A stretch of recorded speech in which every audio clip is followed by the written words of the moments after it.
matière de grâce, pour que le président mande le gracier, il faut que toutes les procédures soient terminées. Avec les critères requis. Aussi longtemps que la procédure est en cours, le président n'a pas le pouvoir de te gracier. Nous avons une très bonne justice et nous sommes très fiers de notre magistrat. Comme le wax, il faut que le Sénégal développe un patriotisme institutionnel. Les piliers de la République, c'est l'armée, les magistrats et les instituteurs. C'est important. C'est ça qui a fait notre République. Alors parlons de bonne gouvernance et dans le cadre de leur politique de Jubanti, d'après toujours les déclarations du Premier ministre, on a changé un ministre de département parce qu'il aurait tenté de faire de la surfacturation. Et c'est Ousmane Sonko qui moo ñu ko annoncé. Alors, est-ce qu'il y a une cohérence là? Mais c'est du Saner. Mais Saner, mais Mohamed, un Premier ministre ne déballe pas. Un Premier ministre agit. En toute responsabilité. Non, mais un Premier ministre ne déballe pas. Un Premier ministre ne dénonce pas. Un Premier ministre, il agit. L'action. C'est-à-dire parce que loolu moo leen manqué. Ce qu'on appelle l'action. Un premier, il agit. Yow gis nga tel ministre, tu es le chef du gouvernement, a fait la surfacturation, mais prends des mesures. Tu n'as pas besoin ñëw ci rassemblement bi di ko fa wax. Tu as fait rassemblement bi. Waaw. Li wane amul sens. Li wane amul sens. C'est-à-dire en démocratie, la plus grande légitimité elle est élective. Yow fal nañ la ba pare. Sénégalais fal nañ la président 54%. Nga dem législative ñu jox la 130 députés. Est-ce que tu as besoin de te prouver toi-même que tu es populaire? Qu'est-ce qu'il veut prouver? Et c'est ça la bonne question. Qu'est-ce que Ousmane Sonko veut prouver? Qu'est-ce qu'il cherche à prouver en faisant le meeting? Et c'est ça la bonne question. Qu'est-ce qu'il veut prouver? Il veut prouver au président de la République. Le président. Il veut prouver au président de la République que c'est lui aujourd'hui qui a le parti, qui a l'appareil. Et c'est là où l'analyse devient intéressante. Wow. Xam nga ce que ça induit? Mais ça veut dire que donc Sénégal, de fait, nous sommes dans un régime de cohabitation. De cohabitation. Mais bien sûr. Mais aujourd'hui, il est manifeste que le président et le Premier ministre ne sont plus du même camp. Parce que si le Premier ministre veut prouver au président que oui, c'est moi qui contrôle le parti, c'est moi qui contrôle l'Assemblée nationale, il faut faire ce que je dis. Il cherche à s'imposer et à imposer sa volonté au président de la République. Mais c'est la cohabitation. En France, quand il y a une cohabitation, ça veut dire que nous avons un président qui est de gauche et un Premier ministre qui est de droite. Et c'est ça la cohabitation. Ça peut être compliqué pour le président. Non, au contraire. Non, au contraire. En France, c'est compliqué. En France, la cohabitation est compliquée pour le président. Oui, mais quand le gars veut montrer qu'il a la légitimité, il contrôle l'Assemblée nationale. Et c'est pourquoi aujourd'hui, de fait, nous sommes dans le cadre d'une cohabitation. Oui. La différence dans une cohabitation entre la France et le Sénégal, en France, le président ne peut pas virer le Premier ministre. Le président ne peut pas démettre le Premier ministre. Et c'est pourquoi Jospin a été Premier ministre de cohabitation pendant 5 ans. Mais c'est le président. Le président a ce que j'appelle l'arme thermonucléaire du décret. Et c'est ça qui est intéressant aujourd'hui en termes d'analyse entre le président Ousmane Sonko et le président Bassirou Diomaye Faye. C'est d'une cohabitation de fait. Boo gisee ñi muy attaqué. C'est le camp du président. Oui. Abdourahmane Diouf, la coalition Diomaye. Donc c'est pourquoi en termes de sciences politiques, c'est intéressant ce qui se passe au Sénégal. C'est-à-dire qu'aujourd'hui nous sommes retournés à un régime de cohabitation. Mais est-ce que déclaration yu du andi malaise au sein du gouvernement et que loolu mu am impact ci gouvernance réew mi parce que ñun Sénégalais yi aussi suñu yoon neew ci boo amee problème ak beneen ministre wala ministre bi def na surfacturation changé nga comme ministère ñun lu ñu bëgg mooy réew mi dox à travers ñi nga teg ci bopp ministère yi. Maintenant c'est pourquoi quand tu viens nous annoncer que quelqu'un a fait une surfacturation, mais c'est pourquoi l'économie est à l'arrêt depuis 20 mois. Parce que depuis 20 mois, le Premier ministre, aussi bien le Premier ministre, le 1er janvier, je te promets que le 1er janvier, que je formule le vœu que le président de la République, Bassirou Diomaye Faye, ou le Premier ministre Ousmane Sonko, en 2025, pose une première pierre. Mais Mohamed, ça fait 20 mois. On attend toujours. On attend une première pierre. Donc, en 20 mois, poser aux premières pierres, quand il inauguré ñii Bassirou Diomaye Faye ak Ousmane Sonko kañ la ñuy inauguré. te 2 ans yi dem na. Est-ce que 5 ans nañ ci mën a inauguré dara. Par contre ce qu'ils vont être inaugurés sur le plan de la science politique c'est la cohabitation. mais kii loolu moo baaxul ci dëkk bi c'est-à-dire cette instabilité. Cette instabilité pas politique mais politicienne. Ça damay rassurer Sénégalais rek que dara du xew dara du am la crise que nous aurons au sommet de l'État ça va être une crise politicienne. Ça ne va pas être une crise de régime, ça va pas être une crise politique, c'est une crise politicienne parce que nous avons des institutions solides.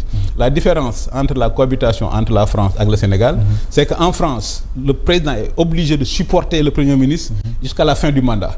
Au Sénégal, le président de la République a l'arme thermonucléaire du décret. En termes de cohabitation, il faut que M. Ousmane Sonko comprenne que la légitimité présidentielle est toujours plus forte que la légitimité d'un premier ministre. Parce que le premier ministre, c'est le chef d'un parti, c'est le chef d'une majorité. Le président de la République, c'est le président de tous les Sénégalais. Oui. Et beneen affaire bi ma ci yokk Ousmane Sonko n'a aucune chance de gagner un bras de fer avec Bassirou Diomaye Faye. Pour deux raisons simples, élémentaires. Oui. Mais Bassirou Diomaye Faye n'a rien à perdre. Il est président pour 5 ans. Faut jamais entamer un bras de fer avec quelqu'un qui n'a rien à perdre. Et pourtant ñoom ils pensent que c'est le contraire que le président moom warul tàbbi ci bras de fer ak le premier ministre bi ko désigné comme président. Mais à partir du moment c'est ça le problème fondamental. Wow. Aujourd'hui Bassirou Diomaye Faye est l'institution. Dans notre constitution le président de la République est une institution. Faut pas que waa Pastef ñu vouloir privatiser le président de la République. Oui. C'est pas seulement le président de Pastef, c'est le président de tous les Sénégalais. Mais le président, c'est le président qui doit alors prendre ses responsabilités, monsieur le ministre. Mais il est en train de les prendre. Di waxoon naa la fii que Ousmane Sonko est tombé dans le piège de Diomaye, ça se confirme. Mais pendant 20 mois Ousmane Sonko a eu tous les pouvoirs. Waaw. jox Après oui il fait son tour de Saner.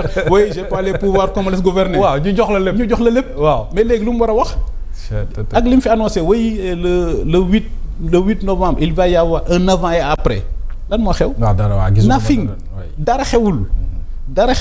Le Sénégal continue de fonctionner. Mais monsieur le ministre, le président de la République est toujours interpellé d'ailleurs par la masse ci li mu war a jël comme responsabilité am gouverner ce pays. C'est-à-dire comme sukkandiku ci li nga wax léegi ne il n'a rien à perdre day 5 ans maanaam la fi nekk mu jël son courage à 2 mains.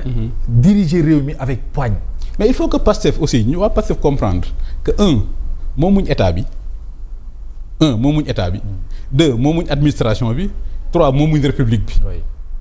dans suma benn xarit fonctionnaire là bu ñu ko joxe auto AD lu mu doon wax xam ne administration. mooy abbu delloo. Donc pendant 5 ans. ils ont un mandat de 5 ans. C'est ça. C'est-à-dire pendant 5 ans le Sénégal a mis à leur disposition des instruments. Quand même. Bu 5 ans yi jeexee instruments yi dañu koy dellu mais malheureusement dans leur tête pour ñoom ñoo moom état bi ñoo moom administration bi ñoo moom république bi. Et beneen erreur Pastef di def. Ils font la même chose que faisaient les Khmers rouges là, les gens qui ont fait le génocide au Cambodge.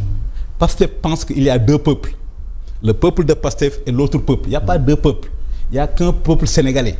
Donc malgré nos divergences, nous sommes toujours le même peuple. Et c'est pourquoi ñu dégg Ousmane Sonko mu naan way képp ku wax que oui il y a pas de cachet, on va te mettre en prison. On va te mettre en prison. Oui. Et c'est ça le parti État. Quand même. C'est ça le parti État. Des menaces, des attaques. Le parti État. Dans un parti État, on n'accepte pas la contradiction. C'est pourquoi l'Union soviétique s'est effondrée. La démocratie va avec le débat contradictoire. Oui. Une dictature va avec la police de la pensée et des opinions. C'est-à-dire l'État fixe la façon dont on doit penser, à ce qu'on doit penser. Loolu mon am Sénégal. Oui. Et c'est pourquoi quand je vois le premier menacé, ma dis mais qui non seulement il concurrence Saner, le pauvre Saner, bientôt il va perdre son boulot, mais il concurrence aussi Sadio Ndiaye. Oui. Quand même. Quand il fait du sub. Alors ñu wax ci APR parce que war nañ ci bëgg naa ñu taxaw ci bu baax a baax avec le président de la République on a vu quand même le président mi ngi et loolu c'est à souligner. L'APR ba mu ñàkkee pouvoir bi ba léegi elle est toujours debout et mi ngi defarwaat c'est-à-dire elle est en train d'accueillir même des gens yi nga xam ne xam nañu leen ci seen probité morale valeureux et puis ñu gis ne loolu duñ koy gaaw di gis lu bari ci parti alors l'APR ak fi mu toll jamono ji. waaw lan nga ñu ci wax. Non c'est mon ami Seydou Gueye qui est porte-parole de l'APR ak Pape Mahawa Diouf. Comme ni nga ko xamee moi je suis pas de l'APR. Bien sûr. Moi j'étais parti au pouvoir parce qu'à l'époque quand même moi je suis un produit de la République. Bien sûr. J'ai jamais fait d'école privée. Sama papa baykat la. Oui. Voilà. Donc si je me suis dit à un certain moment si je suis là où j'en suis je le dois à la République. C'est ça. Et c'est pourquoi quand j'ai vu la République était menacée en mars 2021 par les vandales qui voulaient faire tomber la République. Je suis parti en renfort pour aider la République. Oui. Mais bon, je suis pas membre de l'APR. Mais sur le plan politique. Non, sur le plan politique, oui, je peux donner mon avis. Oui, tu es un parti. Mais quand tu vois un premier ministre dire qu'il va dissoudre un parti politique, quand même. Quand tu vois un premier ministre dire que oui, on va dissoudre un parti politique, et c'est pourquoi il n'a qu'à essayer. Le Sénégal est un état de droit. S'il veut dissoudre l'APR, mais sa décision va être attaquée pour abus de pouvoir. recours pour excès de pouvoir. Oui. Mais lui il a un ministre de l'intérieur qui est avocat mais na laaj son avocat.